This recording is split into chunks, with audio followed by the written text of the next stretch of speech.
And also just last thing on this is kind of in general the whole episode, but also the whole season. Like season 1, we were very much like social media is bad.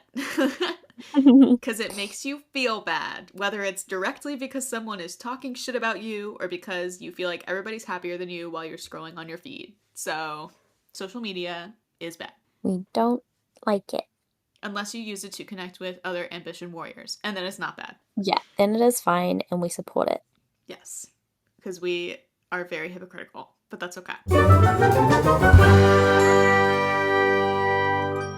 Then just there's this beat here where we get, again, super big contrast. Big contrast from the Yes. Babineaus is the Matthews, because they're like very awkward and like no one's talking and shit's fucked up. And I just want to say, fuck Topanga, fuck off Topanga, because she is doing the most annoying passive aggressive thing where Corey, like Riley's like, I'm gonna hang out with a friend, and Corey's like, well, what? Like, Corey's being annoying too, but like in a way that dads are annoying, where he's like, who are you hanging out with? Like, how long are you gonna be there? Like, I need to protect you because you're my little baby daughter, and I don't think you're capable of being a human being. And Yeah. then Topanga, well, like maybe yes, Corey needs to calm down. Topanga zooms in. She does that thing where it's like just being the opposite of what the person you're mad at is being, you Mm, know? Like she's being like, okay, I'll be cool. I'm like, have fun, Riley, because I want to be like, fuck you, Corey. So I'm gonna tell Riley to go have fun. And it's just like, girl, stop. stop doing that. And stop putting Riley in the damn middle of your issues. Yeah. Yeah, Riley, I'm like, protect. Protect. Boogie, protect Riley. So yeah, fuck Topanga. That's the end of that sentence. Then we go into the next performance of the episode, which is, it's a nice transition-y montage kind of performance, and it's Riptide by Vance Joy, which is performed by Charlie, featuring Yogi and Dave, which is a fun little Amazing. detail. I just want to say it's interesting, you know, like Charlie's starting to get a little more performance rep. He had a song last episode.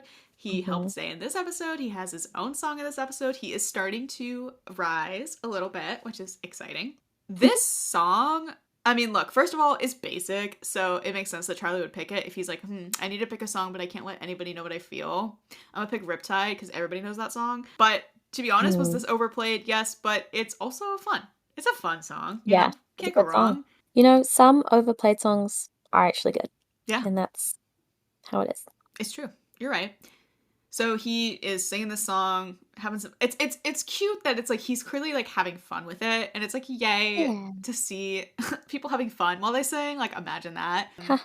And I think it's really cute that like Dave and Yogi are a part of this because I think what's nice about it is it kind of emphasizes. It goes to show that like this class does like cross interact with each other. You know, like we don't see it Yeah. that much because we're so focused on certain sets of characters and like certain performances because of story, but they spend every day together and they do many different assignments and performances. So I think this is a great example of like people interacting that maybe we don't see interact that much on the show, but like our classmates and like would be like if Charlie was like, oh, I need a ukulele player, like I don't want to ask Dylan because he thinks I'm gay. So I'm going to ask, you know, Dave or whatever, like that. I mean, it's like, and that's just nice, you know, like to be able to know that like they are Yeah. classmates and they could go up to each other and be like, hey, you want to do this together? Like, you want to help me? And I think that that's like, I like that we see more of that in like season 3 when they're actually more of a class, but like you're seeing a little bit of it here too. Yeah. I mean, it's kind of funny because season 1 is like peak performance versus techies, but at the same time, season 2 is like kind of peak, like no one is like palling around. Mm-hmm. So, I also like really love to see Farkle's failed assignments. I just would like love to see all these things that he's putting out there that get rejected. Like, boy, what are you yeah. doing? Like, how How are many you doing possible so badly? concepts, yeah, could you come up with that fail? He's hilarious. But yeah, I mean, I also wanted to quickly pull up, I kept him up here, the lyrics to Riptide, because I think while the song Ooh. itself is like, again, pretty basic, there's a couple of lines that I think are really interesting in the context of the show. Oh. So obviously there's this line at the beginning, like, I was scared of pretty girls and starting conversations. I think that is very true for Ooh. Charlie. I mean, Mm. Charlie's also scared of pretty boys, but I think he's scared of pretty girls in the sense of like, they want to date me and I don't want to date them. And I'm Yeah. sick of being like sold like a piece of meat. But he also, as we know, is very scared of starting conversations because he can't talk. So that's true. then there's this line in the second verse where it says, this cowboy's running from himself and she's been Hmm. living on the highest shelf. I think there's a couple ways to interpret this. I think cowboy running from himself, you could definitely say that's about Charlie. I think you could Yeah. also say it's about Lucas, but then this line after it where it says, and she's been living on the highest shelf. I think that's a very vague line that could be interpreted in different ways. But to me, if you go with the Charlie angle of this cowboy's running from himself, I think he can also be applied to that second line of, if you make it, he's been living on the highest shelf, which to me can be Yeah. interpreted like protected in the little glass house, like in the Hmm. ivory tower. Like that's how Charlie has been living for the last, 15, 16 years. So I think that that's like a very interesting secret, like applicable line to himself. Nice. So yeah, those are just the ones that I wanted to point out. That transitions us Shawn. back like into school and what's going on. So Shawn is hanging out with the techies, and he tells them that they also have to perform this week since they're like not doing anything else. Which, okay, fair. But the key there is that they only have to perform in front of each other. Which, thank God for that, because if they had to perform Yeah. in front of Farkle, he'd be like so awful. So I He'd can see be why not they, nice. yeah, I can see why that was a stipulation. They're still not happy about it. But I wanted to say, I think it's so adorable that it specifies that they're like hanging out at the stage while the performers are in the black box theater. And it says that like they're sitting on the floor and Shawn is sitting on the floor with them. And I just think that's Mm. really cute. Like this idea of like Shawn may be a shitty teacher, but he like kind of like very much is like on their level with them. And like is like kind of like, yeah, like team dad, you know? Like maybe Shawn has rights. Maybe a little. Maybe. I just think it's super We'll cute. allow it. Yeah, it's also just very cute because I don't know, it kind of sitting on the floor feels like very childlike, and that's fun. We love that. Hmm. And not taking people too seriously. And then Dave is like the ultimate kind of childlike spirit, and yet he's like, you're damn lucky Lucas isn't here. He would never stand for this. And It's so he's dramatic. holding the spirit of Lucas in his hands for this week because Lucas isn't there. He's like, I have to be his representative. Yeah, it's so Like, funny. Lucas isn't here to represent himself, so he needs me. Yes, exactly. So good. So cute. So then people are talking about like, oh, we're gonna do these plans after school. Shawn and Angela are like, Angela's like, come over, and he's like, okay. It's like, oh gee, I wonder what's gonna happen there. But Riley is hanging out with Issa because she's gonna help her with her assignment. And this is the first time that Riley sees Isadora's foster home and is kind of surprised, like, wow, it's like really fancy. This is like, but also crowded, you know? And, because she kind of tries to talk to Issa about it, and Issa's like, I don't want to talk about it. So, okay, fine. But when she goes in, they meet Karen, the foster mother, and there's this exchange that they have about Issa's friends where Karen says, Yes. it's so nice to meet you. Isadora doesn't bring many of her friends around. The one we've met, he's interesting. And then Riley says, I'm familiar with his work. Yes. And I just love that exchange so much. It's one of my favorite in the episode, kind of like in the season. I just love this Riley's way of saying, like, I'm familiar with Lucas's work of being interesting and, like, kind of driving Yeah. me crazy is, like, so good. Yeah, and it's also, you can kind of imagine Riley like doing that throughout their entire lives. Like, people will be like, oh, yeah, like Lucas, he's so interesting. She's like, I am familiar with his work, yes. Yeah, or it's even like there's that line. It's a very suggestive line, but there's that line in 301 where they're at the shelter and Yep. the shelter lady is like, "Hey Lucas, I need you to come help me like give this cat shots." And it's because he like is very good with animals and is able to keep the cats calm. And she says, like, your friend Lucas has the magic touch, and Riley says like, "Oh, I'm very aware" or something like that. Yeah, And Lucas is like, oh my god. But like Riley could have very easily there said, I'm familiar with his work. Yes, like exactly. that's like kind of like a thing. Yeah. Amazing. So then She speaking will, of, yeah, she's not even that familiar with it at this point, but oh, she but will. she's gonna get familiar with it, that's for sure. But yeah, it's so because Riley asks like, oh, clearly they were gonna contemplate maybe seeing Lucas. So she asks like, oh, did you respond about us like stopping by? Because obviously Issa, I assume Riley does not have Lucas's phone number at this point. I'm sure he doesn't. He Probably barely not. has a phone, so I'm sure it was like that has not come up in their dynamic. So Issa is the point of contact. So she asks, like, oh, did he respond? And Issa very, like, nonchalantly is like, oh, yeah, he said no. And she, like, doesn't even realize that, like, just crushed Riley's soul in that answer. But I think it's, like, so silly and cute. Like, Riley wants to be a part of his life, like, so damn bad. Like, she's like, I will do Yeah. anything to get in his life. And Issa is so oblivious. Like, it just does not register for her. She's like, I don't get why you care so much about this. But, like, oh, he said no. Oh, well. And Riley's like, I have to go cry now. Like, you know, like, there's just, they're not on the Yeah. same page about what Lucas means in this dynamic. The way that you phrased it, like, it's okay, Riley, chin up. It's not you, it's him. Believe me. But it's like the fact that if you told her chin up, she'd be like, I'm fine. But then she'd like literally just zone out for the entire rest of that evening because she's Yeah. thinking about like, why did he say no? Like, why does Issa not care that Does she he said hate no? me? Like, Like, is it me? Like, did she mention me? Like, what did the text even say? Like, I've forgotten, but it would be weird if I asked Issa. Like, she is overthinking. It's true. And that's her right.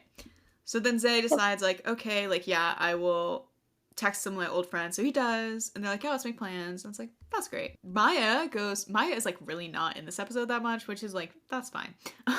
But she goes to talk to Katie at the diner. And she's like, how would you handle this assignment? Because, like, you had advice about it a couple weeks ago. So, you know, what's up? And so Katie gives the advice of, like, you know, this, I highlighted this line and I highlighted it in purple for thematic. Ooh, I Because she love says, to it. be honest, I've always preferred singing duets. Sharing a song with a friend is always better than singing alone. And there's like other stuff. But that concept of sharing a song with a friend is always better than singing alone, I think is one of the like big, huge overarching themes of the show is this idea Mm, of like sharing music and like connecting with people through music and performing and that being so important and so much more important than the fame or the success. It's about the connection. You know, that's like a huge theme for Farkle where like, you know, Angela's when he has his like Ebenezer Scrooge kind of thing of like the yes. ghosts of Christmas past and present or whatever, like when Angela in that sense, you know, tells him like or she's I think she says it in the season 1 finale, but she says like, you know, I think succeeding would have felt different if I didn't have my social life in order, basically. Like you need a Yeah. team to share it with or else it's just empty. I think that's what this is saying too. You know, sharing a song is always better than doing it alone. And I think that I have more to say about that in a bit, but that's kind of like a huge, huge theme, and I was like wanted to highlight that. We have to stan Katie for she's that. she's wise. She is wise beyond her Like, young 30 imagine something years. if Maya didn't have Katie, woo, she would not be well. She would be she's already an insane person. She would Yeah. be even more of an insane person.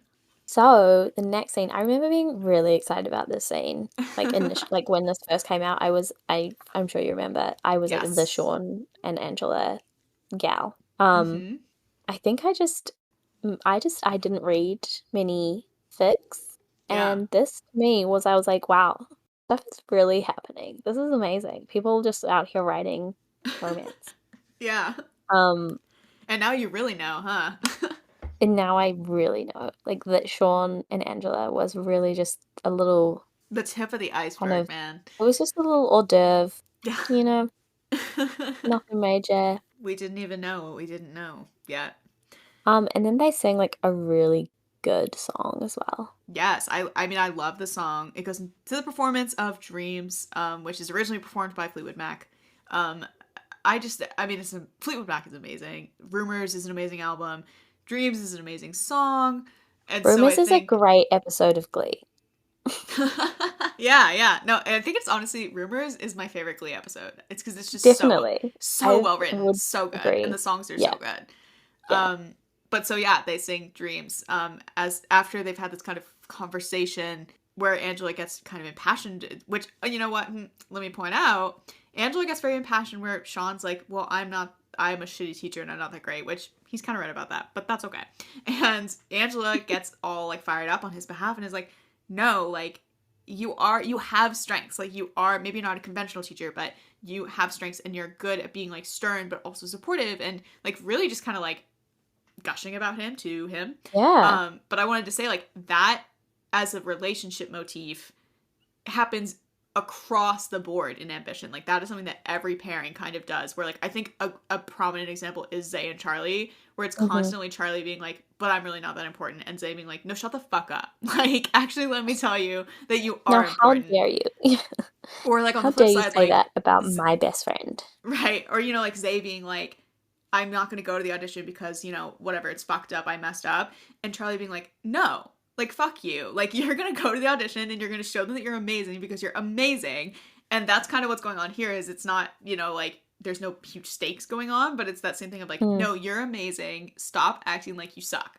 And I think that that's like a huge piece of like almost every single pairing, a major pairing on the show. so nice. I feel like Shawn and Angela, while they kind of become irrelevant after season one, like I feel like they do lay a lot of the like groundwork for like common motifs that are important to all the relationships in the show because they were that first Yeah. pairing. So they kind of do that role a little bit of like, here's something that's really, really important that will be across the board. And here's something else that's like a common trait that will be across the board. So I love that. I love that they did that and you did that. Melodic.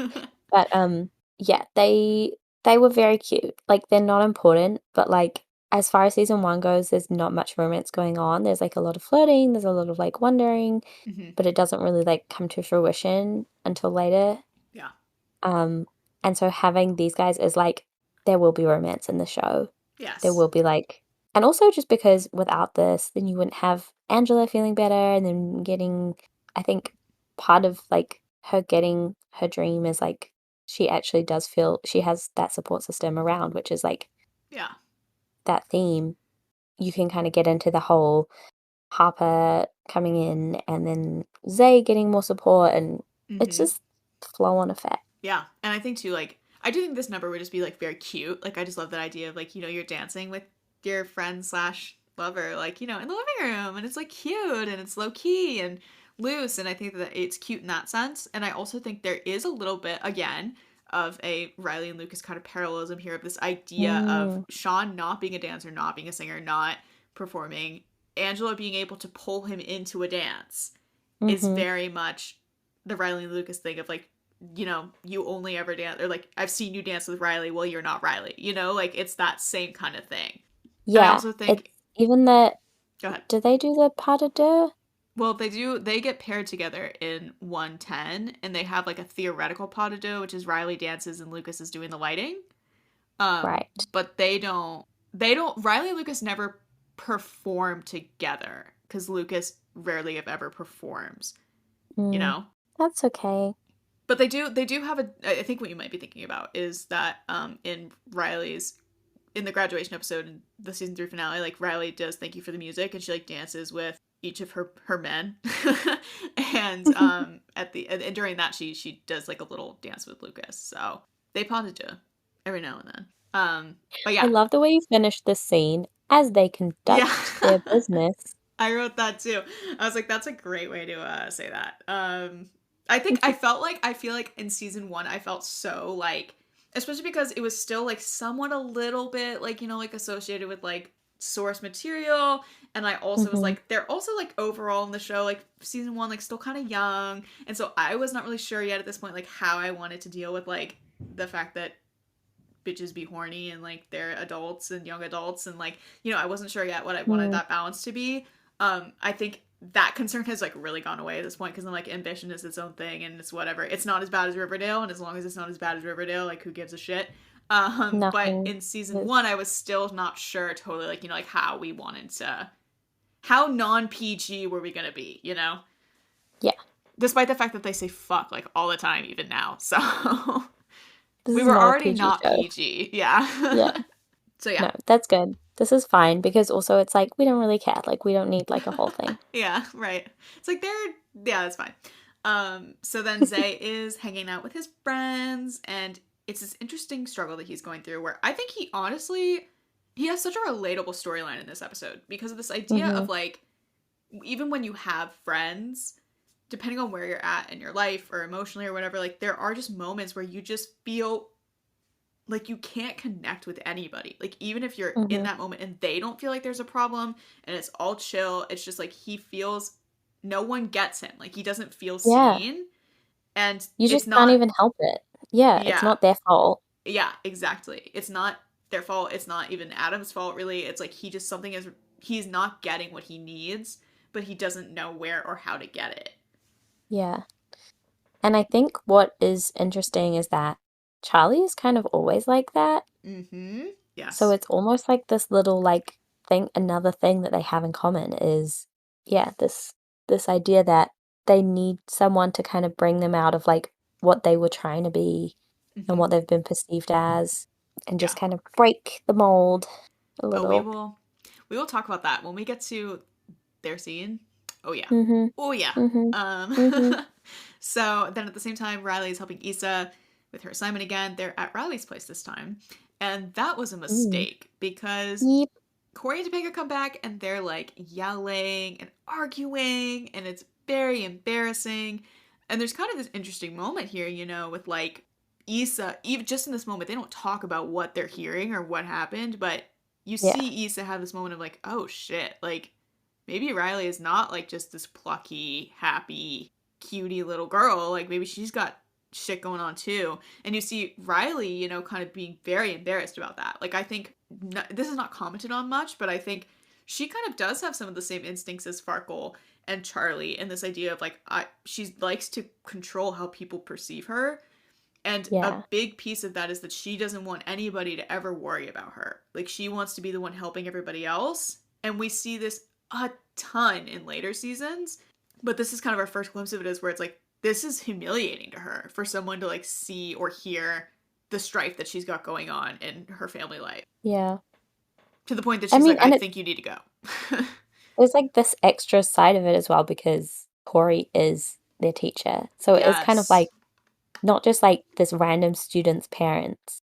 It's like Riley is very like wrapped up in the school. Like the school is Mm-hmm. very involved with her family. So it's yeah, it's Very kind of true. like this big secret in a way because at that point you have to be like, oh, like does Shawn know about this? Does Eric know about this? Like Yeah. So true. So true. So then after that, the friends are like transitioning from like, oh, we hung out, we had dinner, like, let's go to the movies, let's do this. And Zay is like being emotional. He's like, I'm not feeling it. So he like says bye to his friends. And it gets kind of emphasized because then they like just carry on without him. Like, okay, see you later. And it's like, did it even matter that he was there? And oh, which yeah. again, first of all, like, goddamn, very relatable, but also like something we know Charlie thinks all the time, like that he could just leave and it wouldn't make any difference, even though that's not true. But that's what Zay is definitely feeling a little bit of Hmm. here. And, going into that, we go into I think this is the fifth episode song of the episode, but it is Mr. Brightside. It is an acoustic version of Mr. Brightside.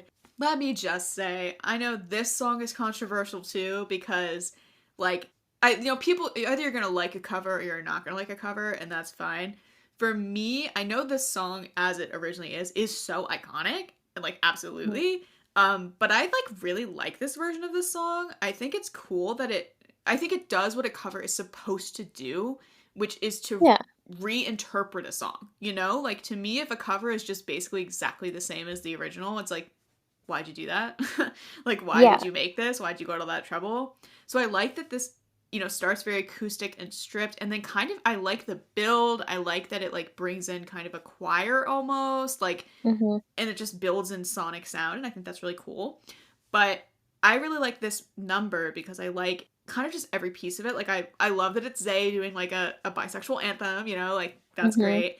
And I love again that it's kind of like Zay having a really nice important song in an episode that kind of is like his episode.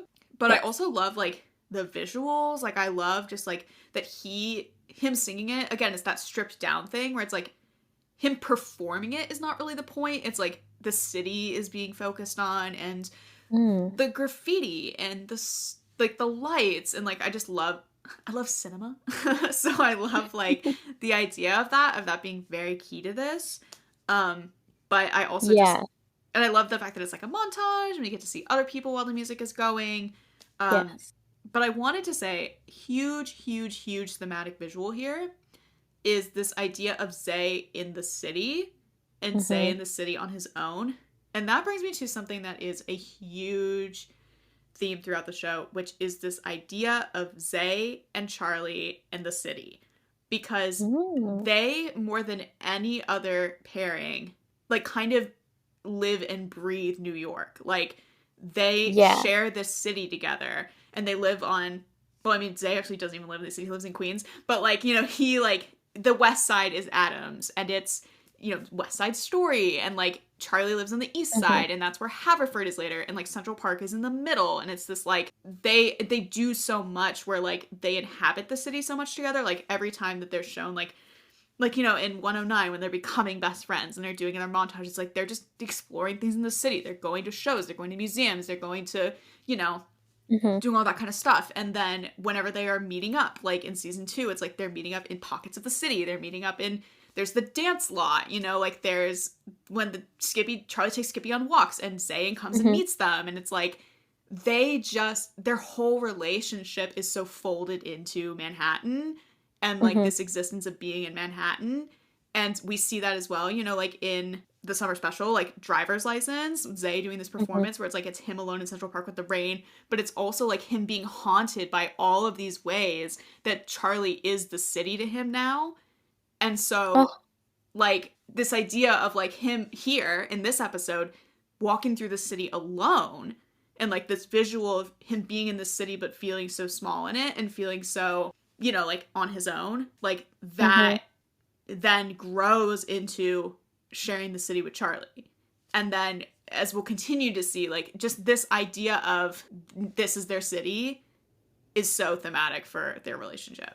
Yeah, and I love that the city is kind of a character in the show, and Mm-hmm. that all that symbolism of like crossing the city and this idea that it is part of it. Markle is pretty big into that, and then Mm-hmm. I think like you see Zay and Charlie a lot more in non-AAA spaces than probably anyone else. Yeah. Like they just really, yeah, they're they're a lot bigger than the school and the showmanship. Mm-hmm. Ah, and that is telling. Yes. So yeah, just be prepared for as we continue forward for like me to bring up Zay, Charlie, and their city, because that is like just genuinely like such a big little like theme motif for their relationship. I am ready. So now I that I was am able to so gush about that, ready. moving on. So we see these, like I said, it's a little montage. So we see like Issa trying to work on the assignment but getting distracted and feeling like, oh, I can't figure it out. And Farkle also can't figure it out because he's a fucking mess and he like is freaking the fuck out. How many times can I say fuck in that sentence? So then we also, you know, have Riley, like she has this moment of like, do I talk to my parents about what's going on? No, I'm gonna avoid it. Which, as we know, avoiding your problems never helps. People in ambition should really learn that lesson, but they don't. Um, It will and not. then there's this nice moment at the end here though where like Shawn's leaving and Angela gives him a kiss, and it's like, wow, like that's sweet considering everybody else is like really upset. So Yeah. glad someone's happy. And then the song ends. Oh, yeah, I remember feeling that when I first read it because everyone else was just like, "Wah, I'm so sad." And I think that is why Shawn and Angela really like were so good in season one originally because they are kind of like they're kind of the only win in a way. Yeah. Do you know what I mean? Yeah, Like yeah. they keep winning and Everyone everyone else else is is a like loser. tense, everyone else is yelling, everyone else is crying, but they're like just having their cute little moments and Yes, we're happy for them. totally. Totally. So then we go into the next day, and Isadora has gone to find help. And where does she go to find it? She goes to this unfamiliar apartment building, which, as we find Mm, out, who answers the door? Lucas. And I think that I really, really love that this scene here has no dialogue. I love that it's hmm. just Issa knocks on the door, Lucas answered the door, they stare at each other, and then Lucas rolls his eyes and lets her in. Like, I think that is so indicative of their relationship. They can, Hmm. like, they just, like, understand each other and have this, again, like, this very brother sisterly kind of vibe where it's like, I really don't want to see you. But then it's like, well, I'm not leaving. So what are you going to do about that? And they're like, okay, fine, come in. Yeah. Like, I think it's so great. I love it. Yeah, I very much appreciate that we do get to see Lucas and that it is Issa. And I just love it, like a tacit kind of Yes. exchange. Love a I tacit think that is exchange. something it's very important for like Issa and Lucas, I think, because Mm-hmm. She's not that good at like reading people all the time, being autistic. It's not as easy for her sometimes. Yeah. And Lucas also, he just He has t sucks. He turned sucks off. at socializing. Yeah. Yeah. So then the fact that they can communicate with each other without speaking is very important. Yes. And that brings us into, first of all, very noteworthy to point out that like Issa was even able to come upstairs and be in his apartment. Like that shows how close they Mm, are, because we know like hmm he is very defensive about like, no one is gonna see this hellhole that I hate so much. I mean, it says that his parents aren't there, so I'm sure that's a big part of it. But like, Yeah. even like Dylan and Ash are like don't get to see it that much. It's only in season then Cruel Summer as they're like starting to really become very tied up in Lucas's life that like they get that permission. Riley doesn't see it until season 3. Like, like it's a big deal when he lets people in. So it's great for Issa that they have that friendship and they're able to do that. But I think also this is the first time that we're seeing Lucas's space, like his hmm room, his fire escape, his apartment. And I think that a setting can tell you so much about a character. And I think Yeah. that this setting really does, because the fact that they're on the fire escape rather than in the room is a choice. And I think, from what it says and what we can see of it, we get that sense very quickly, like tiny bedroom, like super messy, super cramped, but it's not really his fault that it's messy. Like it's just that he's kind of thrown in there. Like that's the best they could do for him. And I highlighted this line because I just love the concept of it and the thing. I think it encapsulates it well, where it's a hmm paradox. His room is a paradox, feeling overused yet hmm distinctly abandoned, the small refuge of a person who hates to be there. I think that Ooh, that just it's like sums it all up, you know? yeah, like not to like toot your own horn, but amazing. Thanks. Yeah, I mean, I just really like that. And I think we know how complicated this idea of home is for Lucas. And I Yeah. think we can see why, like, even just in the first scene here of like, this shit kind of sucks. Kinda. Kinda. So, yeah. Again, I wish we could see these things. I wish we could see these visual elements, but we do what we can. So yeah, this is a pretty interesting scene. I think that there's many things to unpack. I wanted to first just talk about the fact that I love that Lucas. Well, it's interesting because Lucas calls Grace Mama here, Yeah. and I think it's so cute. But like B, I think it's interesting that it's like he says that here in this conversation, but I think at different times, like he will refer to her as Grace. So I think Yeah. it's this very interesting, again, it's like this idea of being torn between like what Lucas wants their family to be and what it actually is. And I think, especially as he gets older, he calls her Grace hmm more. And I think it's more because Yeah. they've kind of come to be at that place of like, well, Yeah. who know? I guess you're There not. is more that is like growing up that it's kind of unseen to us. Like we see a bit of his life and his family life, but Mhm. you have to kind of infer that there's this like unseen process that he's gone through where he's like, this is how it is. Yeah. At this point, he's almost like he's still too young to kind of accept that Yeah. it's never going to be that. Yeah. And I just think it's just cute. I'm like, okay, mama's boy, like adorable. And I think also it's really who he's speaking to, because I think him saying mama there, it's like he's comfortable with Issa. The fact that Issa's even in his space is like an indicator of that. So I think the word Yeah. choice there is like more thoughtless almost. Like that's his instinct way to refer to Grace at this point, at least, being 16 or whatever, however old he is. 17? I don't know. But he still has that mentality, but I think later when he's talking about her to other people, it's a little more guarded and a little more closed off, and that's when it becomes hmm like, oh, that's Grace. But I think it's Yeah. just such an interesting detail there, that thing of like it's the same kind of thing, the way that people refer to their parents. It's the same kind of thing of like what even made me deep dive in him in the first place on the source material, if you were, is that thing of like calling your dad sir. hmm It's like weird. It's like, Yeah. why are you doing that? So I think just the way that people refer to their parents can be very interesting. But yeah, so then Yeah. there's this interesting kind of situation here of they don't really talk about the situation at home. Issa obviously knows it exists, but they ask like, well, how's this going? Like, how they react to what happened. And Mm. Lucas says, Grace didn't really care as long as I could still go back to school. And I think that there's kind of two ways to read that. Like, there's the way of like, it makes it seem like Grace just doesn't give a shit, you know? Yeah. But I think the true reason is like, Grace cares about if he can go back to school, because as we know, where else is he going to go if he can't go to Adams? So that's why Mm-hmm. she's so focused on that. But the way he says it here kind of can give off this impression of like, well, she just doesn't care, you know?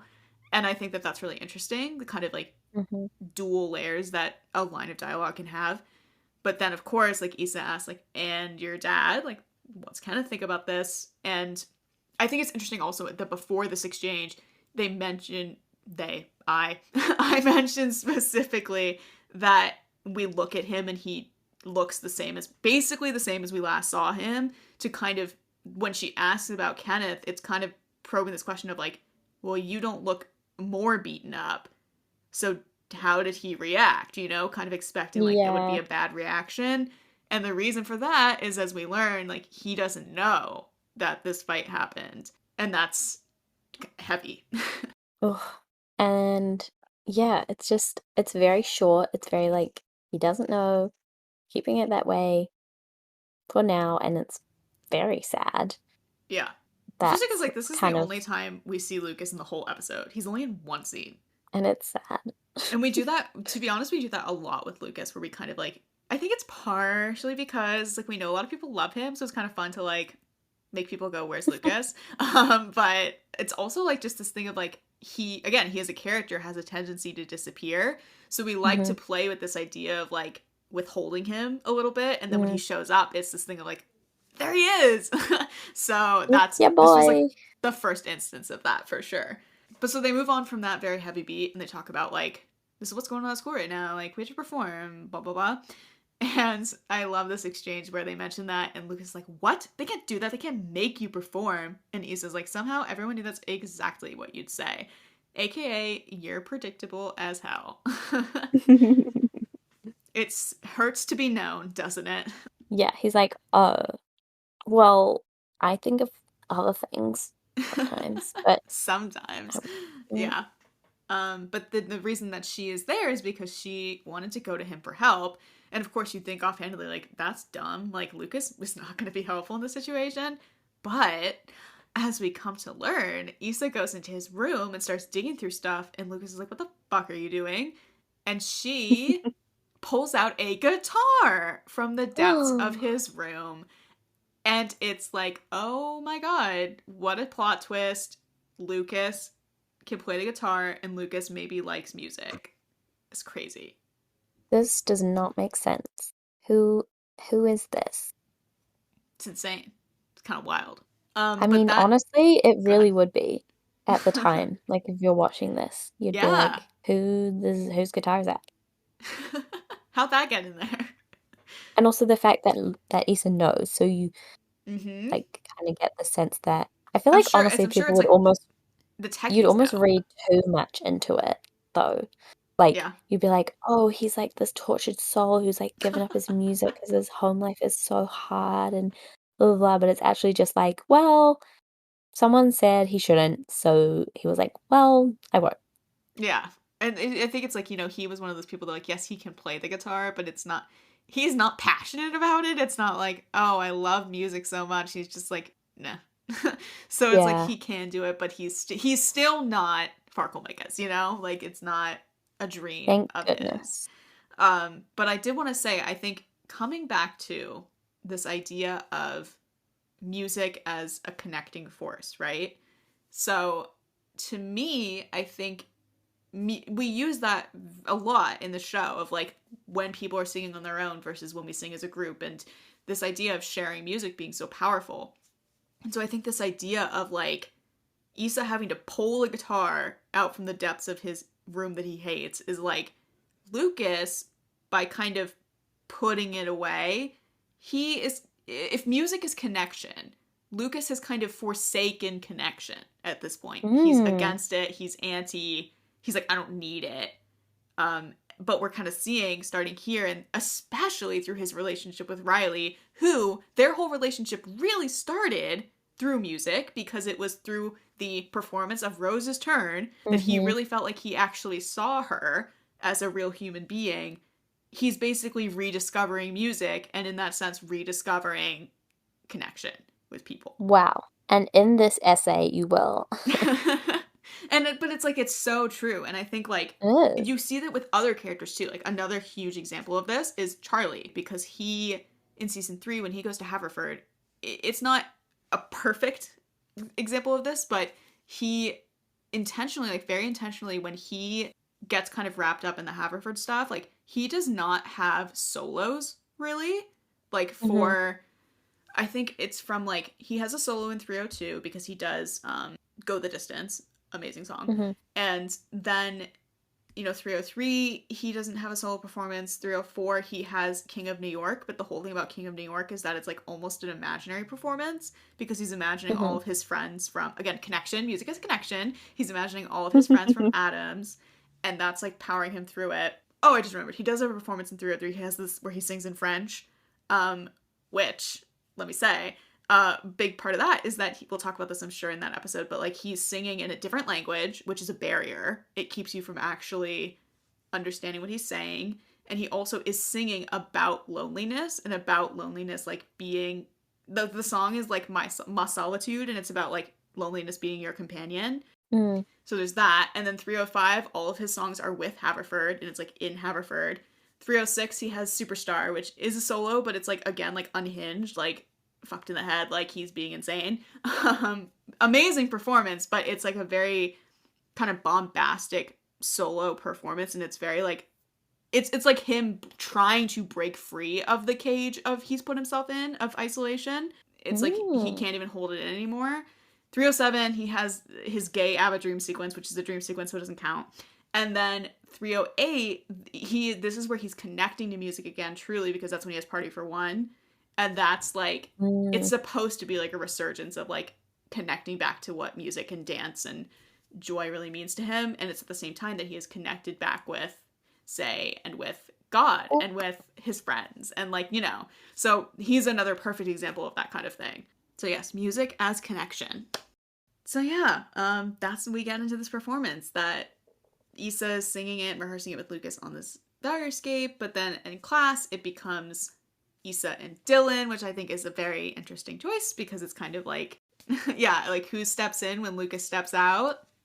Dylan. But also it's a great, just, little thing about, we know Issa and Dylan have a friendship, but we don't really see it in season 1. Um, mm. and this is like a small little detail of that, like, yeah, they are friends, because who else is she gonna pick?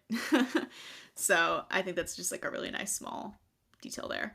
I was just gonna say, I think it's a little funny, silly that Riley's like, so you were singing that song, like, is it about Lucas? Do you think about Lucas? What do you think about Lucas? And Issa's like, yeah, Lucas is like my friend. And Riley's like, okay, that didn't answer what I wanted to know, but okay. Yeah, she's just like, I'm gonna keep an eye on that. She's so damn nosy. But that's, you know what? We were talking about flaws that are good for characters. That is definitely her flaw. She's so damn nosy. She needs to stop. Yeah. But that's okay. So, yes, So big next scene, scene, most important Black scene in the Box episode, Theatre. I might say. Um, Oh, yeah, I mean, potentially so. I would argue that the Lucas scene was quite important, yes, I but think it's a I little bit do like, agree. in 104 when we were like, oh, the tree scene, is like, that's the scene of that episode. Hmm. To me, like, this is like the scene of the episode for No, me. I But completely agree. I do there agree. are other good ones. But now we're gonna talk about this one. So I literally, in my So, notes, I wrote, "Oh my god, it's obsession time. I have to turn the page," because I was near the end of a page, but I needed more space. So I was like, yeah, okay, here we go. like, get ready. Next page is like, let's do it. It starts off with, first of all, Farkle in the background stressing, as he does, but As he does. that's not important. Yes. Charlie and Zay, can I just say, they're reassembling the desk and helping clean up because they always help clean up. Charlie Mm-hmm. always helps clean up. He's like, I'm gonna clean up Lucas's mess in season, well, it's not even Lucas's, but like in season 2, he's like, oh, I'm just gonna help clean this up. Bye. Yeah. And There's like there's that's kind of just a, so them. They're yes, just and there's always also, trying to help clean up. there's a little bit of a joke about that too in season 3, when after the Lucas they're at Chubby's and Lucas has that moment of like putting his boot on the table, and then Yeah. uh, Joe's like, that's disgusting, like you need to clean this up. And Mm. Lucas then like pretends to, but then doesn't and walks away. And there's that little moment where like when Charlie's alone because he's going to get the tickets for graduation, he like compulsively picks up the thing and starts like wiping the counter down because he's Yeah. just like, someone has to clean it. Like I think that that's such a Charlie like thing. Also, emo note, but he does the same thing. I don't know. I was rereading this for some reason. I don't remember why. But in 208, like after Zay and Charlie's first time, and it's like he's feeling so weird about it. Like, what is he doing? He's making the bed. Like that's like one of his things. I think is to Oh, like compulsive. compulsively clean up after things Yeah. and people He's and like, like oh, I'm stressed. I'm just gonna clean this, tidy that. yeah. Asher's like, oh, that's relatable. Also, Angela's just like, thanks for tidying up. Bye. I have stuff to do. But you know what though? Listen, like that's like very We are, realistic actually. Like that's yeah, very theater teacher to be like, oh, the kids are cleaning up. Great, bye. I have things. And also, thank you, Angela, because now Charlie and Zay are alone for Yes. Charlie to just observe without observation Yes, yes, Mr. yes. Zay, Mr. Babineau. Yes. So they're while they're cleaning, Charlie is doing some observing, and that's not just because I mean, listen, like is he always watching Zay? Yes, because Yes. he has a little gay crush. But he's also I think like he has been kind of watching him all week, and I think Mm-hmm. he notices here, you seem kind of like you seem so great at the start of the week and now you're kind of low, like what's going on, dude? And I wanted to just kind of say, like, we had that whole conversation at the beginning about, like, I thought that there would be a moment where we'd see Charlie's reaction. That is Mm-hmm. why, because I feel like he's been observing all week. Like, this is Yes. not just like all of a sudden Charlie's like, hey, Zay, I'm here to talk to you. Like, I wanted it to be, I feel like it would be much more clear throughout the episode of, like, Charlie is clocking him. Like, it's Yeah. not just like all of a sudden he has magic intel and he just knows. It's like he's been watching, he's been seeing him? Yeah, and it's also just exactly what they wanted because he wasn't going to Yes. ask for people to look at him. He kind of tried, but the only way he knew how to do it was to do the performance. That didn't succeed in him being asked if he was okay. Mm-hmm. And yet here Charlie is, without being asked. He's just like, I see you. Yep. And Yep. And like, it's just, that's, I love this again. We love a tacit exchange because there's this moment here when, mm-hmm, he asks, like, hey, is everything okay? And says, like, yeah, whatever. And then Charlie just mm-hmm. looks at him and is like, He, I don't, like, he says, I don't believe you, but he doesn't say it? Like, it's literally all just in the eye contact and the, like, yeah, really? And then Zay like caves and is like, okay, like fine, like here's what's going on. Because yes, like you said, like he wanted someone to pay attention. And so it's like, oh, okay, well, I guess if Charlie really means it, because he's making eye contact with me, which Charlie does not do, then okay, yeah, fine. And I can just like see that so perfectly, like that moment of like the beat of silence and Charlie just looking at him, like, oh, you yeah, want to go on? So it's beautiful. But again, so then Zay does explain like, okay, fine, like this is what I've been dealing with, like isolation and not feeling like everyone thinks I'm this person, but that I'm not meeting that because I'm still alone and everyone's still got me at arm's length. And again, like, bro, it's about the confiding. It's being the it is. confident. Like that is what they're doing in this scene again. And they just slip into it so naturally where it's like, okay, well, here's how I'm actually feeling. And then Charlie returns that because he says, no, Mm-hmm. I get it. And says, like, okay, yeah, right. Like, yeah, perfect. Prince Charming China Garter, you get it. And he's like, no, really, I get it. And he has that line. He says, that feeling where you should be living the life, everything is in place for you to reap the rewards, but you just feel like you're not really there. Like you're outside of your own experience. And so everything is intangible, disjointed. And then Zay's like, yeah, I guess that's it. Charlie says, like I said, I get it. And I think they have such a different experience of that. They are not Mm, experiencing the exact same thing, but the fact that they really are experiencing the same isolation and the same emotion, mm. it's just like he says I get it and he does get it is the thing. And Zay said earlier in the episode when he was like, I'm not like my middle school friends and I'm not crazy enough like Maya and Farkle, it's like he's like, no one gets me. Here you go. Like he gets you. Yes. Although I will say, like, bro, Nigel and Ninja are there, like I know they're like, oh, like you're so popular, like you don't need us teasing you, but if you just like open up to them like a little bit, you know. But the fact is, he has Charlie to open up to, and that's good. Mm-hmm. Mm-hmm. But yeah, I just think again, it's like this so far overall, like in season one, and kind of intentionally, like, Zay and Charlie are a bit sparse, like they don't have scenes every episode. It's not like I think definitely Riley and Lucas were the ones where it was like this is the forefront slow burn Yeah. relationship in season one. And so like some people, like we talked about, like some people did not even realize that Zay and Charlie were gonna become that. Um Yeah. but like it's moments like these, like the fact that when they do have scenes, like they are so loaded. Like there is so Mm-hmm. much that is not being said, but that is being exchanged, and just the weight again of like being a confidant for someone, and like sharing these secrets and these emotions that neither of them do well with other people for different reasons, but Mm-hmm. it's just like, man, bro, Whew. Mm-hmm. Woo. And Yeah, then and Charlie Riley is being says, nosy again. yes, Riley is like there, like she just like walks in the middle of it and then like is like, oh, and kind of like Oop. listens. It's funny because like when I wrote this, I remember the reason I included that is because I wanted her to hear Zay explaining his issue, because then she talks to him about it. Mm-hmm. And but I think it's kind of funny that she like then also incidentally hears Charlie's perspective on it, which she like was not interested in and like was not thinking about. Mm. But and if Charlie like really thought about it for 3 seconds and realized Riley heard all that, he'd be like, oh my god. Mm-hmm. But oh well, too late. Yeah, so then Charlie says, he offers, like, I would have hung out with you. Like if you asked to hang out, I would have. Which, listen, first of all, Zay, that's not fair, Charlie, because you literally avoided Zay for like 2 weeks after you tutored Yeah. him because you were being weird. So it's not fair for you to be like, you should know I'd hang out with you. No, because you're insane. How would he know Um, that? exactly. But still, it's very sweet that he says that. And he says, like, I'm not as cool as like you or Maya, which shut up. But I think on a good day I can be fun, especially if you're desperate. Which again, it's like, Charlie, could you love yourself for 5 fucking seconds and stop Yeah. making it seem like it's such a burden to be around you, but whatever.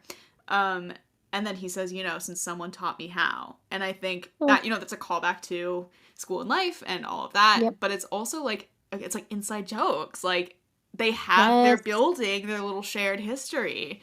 Yeah, Charlie's probably like really proud of himself for that. He probably goes home and he's like, God, I said like a little joke. I got like him to talk to me. Then I gave him like a Mm-hmm. little playful nudge and Whew, I patted him on the back, like, bro, bro, you went wild, Charlie. really did that. So yeah, and that's, I mean, I wanted to say too, he got a nudge and a pat on the back. He just Mm-hmm. really like went for it. And I wanted to say I had listened to Cup of Ambition, Emma and Henny's podcast. I had listened to that earlier this week. Mm-hmm. And Hanny, I think, actually pointed out a really interesting thing as well, which is that so far up to this point, there's been a lot of nudging, right, with Zay Yeah. and Charlie, but it's always Charlie who initiates and nudges Zay. And I think Yes. that's so interesting because it is kind of this thing of like, you have to wonder like how much of it is conscious and like him being like, oh, I'm gonna be brave, and I'm a nudge, I'm a bump, Yeah. and how much of it is subconscious where it's like, I want to be Mm. close to you, But he but doesn't know what to do. So he's like, I yeah, guess I'll just like walk into him, kind of. or he's like, he's like, no, I don't want to be close to him, but then his body is like, yes, you do. So I'm gonna touch him. But Yeah, he is always looking to touch this boy. I think so. And Zay's just like, okay. I don't hate Hmm. it. But yeah, so I think that's, wait, like you said, this is the middle of the season, and this is kicking us off to what's going to be really a big storyline in the second half of the season. So Mm. is this dynamic here? What will it become? So then Charlie leaves, and Riley saunters in, like, hey, I kind of overheard all of that. And says, like, you have a problem. But then they talk about the situation again, and Riley's like, listen, like, you were really nice to me, and like, you were my first friend, which I love that Zay says, I hope that's not first actual friend ever. Like, It's like, you were like that smart. much of a loser. But she says, like, I want to be there for you, and I know I haven't been recently, and I'm sorry, but you also have to let me be there for you, you know? Like, a friendship's a two-way street, and it can't just be you expect me to realize that there's an issue, which is true. Like, I think that's such a big problem in a lot of people's friendships is, you know me, like, I'm a huge bitch about communication. Like, I'm like, communication matters. It's so important. It works every time. But many, many, many people are not like that. And people end up in these situations of, like, being upset, but feeling like, well, my friend should know I'm upset.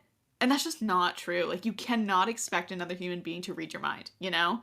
And I think that that's kind of what this friendship, this moment here is kind of exploring, you know? Is like, Mm-hmm. you can be a really good friend with someone, but you still have to communicate with them. Like, if you don't, Yeah. you're going to run into problems. Thank goodness for Riley being nosy and communicative. I think that's the Thank thing, is like goodness. she's nosy, but she's also communicative, right? Yes, yes, If you're definitely. nosy and you just leave it, you're just like, oh, I have this information. That's kind of like sneaky, but she's like, Farkle in oh, season 2. yeah, she's kind But of he like, also is I not being have nosy. this. He just happens to be there, No, like, every single time he someone didn't says try something. at all. So, He yes, didn't they have. try. She tried to know things. And then she's like, oh, okay, like I'm gonna help. Yeah. Which I'm sure some people would find extremely annoying, but it's very helpful in this show where people really need someone to be helpful. So, yes, then we go True. into the second to last performance of the episode, which is them doing 4 5 seconds, which we hate Kanye, but the song is a bop. It's really fun. Mm-hmm. I love it. So it's really fun for them too. I think it's a great pick for them. And the fact that they're like really having fun with it and they're like laughing and being chill, like so great, so sweet. A wonderful song. So then class is wrapping up. Shawn and Angela have this kind of interesting moment where it's like, okay, well, we did have sex, and are we together? I don't know. Gonna be kind of weird because Lucas and Wyatt are gonna come back, and our school's gonna Mm-hmm. implode again. But they leave on a hopeful note. But I wanted to say this line that Shawn has after Farkle's like, meh, and like stomps out, is he says, does he realize that each time he tornadoes out of here like that, it loses its impact? And I wanted to say, I can imagine that line being the beginning of like a Instagram reel or something where it's like, does he realize blah blah blah, and then it's like a one of those videos of like compilations of all of Farkle's like dramatic storm out moments. Yes, like I him could just just being see that so dramatic. clear. Yeah, that would be so good. So silly. I wish I had it. So then, big moment. We find Riley goes home and she learns they're getting divorced. Corey and Topanga are breaking up. Mm-hmm. So talk about a big moment for a mid-season finale, right? It's like, oh Yeah. shit. And it says Riley's control freak is gonna leap out in compensation. So that'll be interesting. Then we get kind of to the end here. We're like in the last couple scenes here, but very interesting moment with Maya and Farkle, where Farkle is like still freaking the heck out, and Maya comes in and I highlighted a lot in this scene actually. So she Mm-hmm. pokes fun at him because which he's decidedly not in the mood for, and he's almost downright manic. I wanted to point out, we talked about that we'd mentioned if there was like moments of mania or moments of depression in the kind of build up to his bipolar reveal. There's Mm-hmm. one of them. He is Mm-hmm. definitely in a manic state right now. And another thing I wanted to highlight there is that he has this tick that happens a lot in moments of mania for him where like he pulls at his hair. He's like runs his Mm. hand through his hair so much that he's like pulling at it. And he's doing that here. Like it says the hair is practically flying off his forehead from how many times he's run his hands through it. Mm-hmm. And that like is a recurrent thing for him because like the reason that he gets a buzz cut after his rehab in season 2 is because when he went to rehab after his attempt, like his hair was patchy because it had been falling out, Mm-hmm. both because of the way he was treating himself and like not eating, but also like pulling it so much. So you gotta, if you're gonna make it even again, you gotta buzz it all off. So that's the reason his hair got buzzed, was that same habit. So, and he still does that at different points in the show, even in season 3 and like season 4. So it's a tick.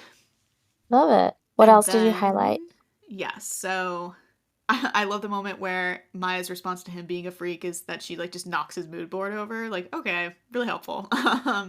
I love the drama of that, but it's also like mean. But so there's this line here where it says, Zay was right at the beginning of the week when he said that performing should be about just letting go and freeing themselves, at least at the core. The more pizzazz he puts on it, the more he's just trying to control something that maybe just needs to be.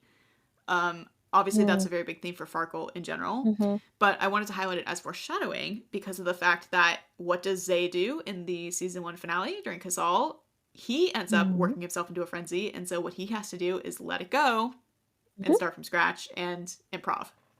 So that's a little foreshadowing to that. Especially because it says that Zay was the one who said this. So it's like he says that and then forgets it and has to kind of relearn it for himself through also Charlie's advice. So I want to highlight that. And then Farkle has his explanation here about this is the reason that I'm this way. Like, I have to be flashy because I have 5 siblings and no one pays attention to me. So there's some insight there.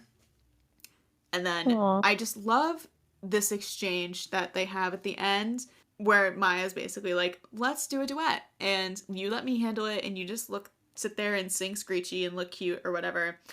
And she like has this like very kind of affectionate thing where she's like, you'll probably need a comb because his hair's a mess. And she like ruffles his hair.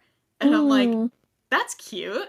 It's like it they're very is. bizarre, but like that's cute that they're slowly becoming better acquaintances, which will become better friends.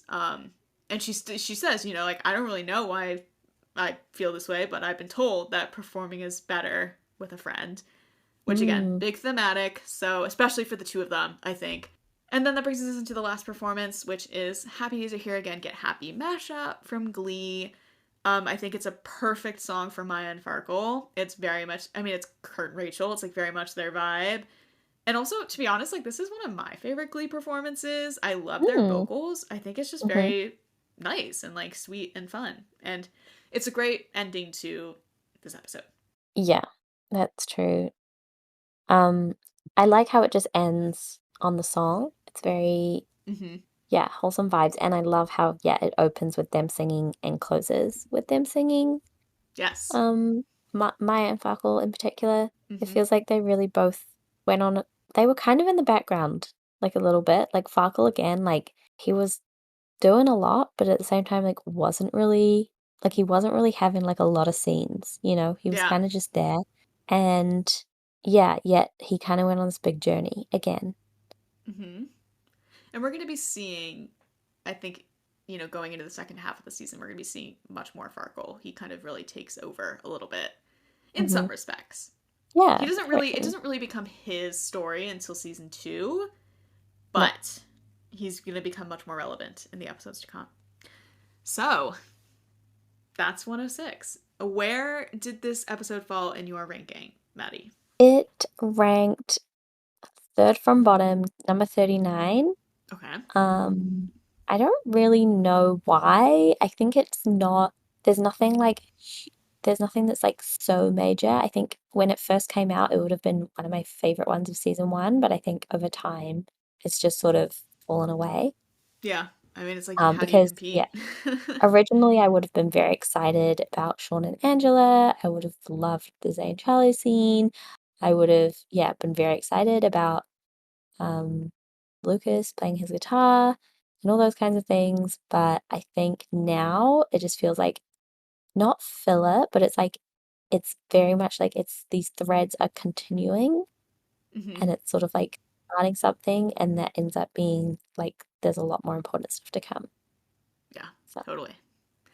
For me, it was it is number 40. So it is the second to last, which mm, to be honest, I don't think that's I think it could be higher, but I think I do yeah. have a sense of why it is that low, and I think it's because when I don't revisit this episode, the music is what stands out to me and not in a Hmm. good way. Where like I said, like this Yeah. music kind of almost feels like knockoff music. And I think that Yeah. that gives it a kind of sour taste in my head when I think about it Hmm. just objectively as an episode. But just what we went through, like there is a lot of really good stuff in the episode. So I think it's a little unfair that it's that low. But also then at the same time, you know, it's like it's got really tough competition to come. So Does. It does. Like I think looking at this now, I'm like, okay, like maybe I would have ranked that above Special Snowflakes. But I feel like Special Snowflakes was a lot more dramatic. I just felt like there was a lot, like there was more like drama going on, like in yeah. the foreground. So I think it just sticks in my brain a little bit more. Well, next time we are going to be getting into the second half of the first season, so things are about to Ooh. get wild. We're about to do one of my really really favorite episodes, which is 107. So very excited for that. Otherwise, I mean, season 4 is also coming very very soon. I think when we're recording the 107 app, it'll be like 1 week away. So very exciting things as always. Well, So, what say you, Maddie? Anything else? I will say that I apologize to this episode for ranking it so low. But yes, I agree the music is a little bit lacking Hmm. in some respects. And I'm very excited to jump into the second half because I know it's, like you say, it's obsession time. Heck yeah. All right. Well, with that, welcome to Adams. This is it.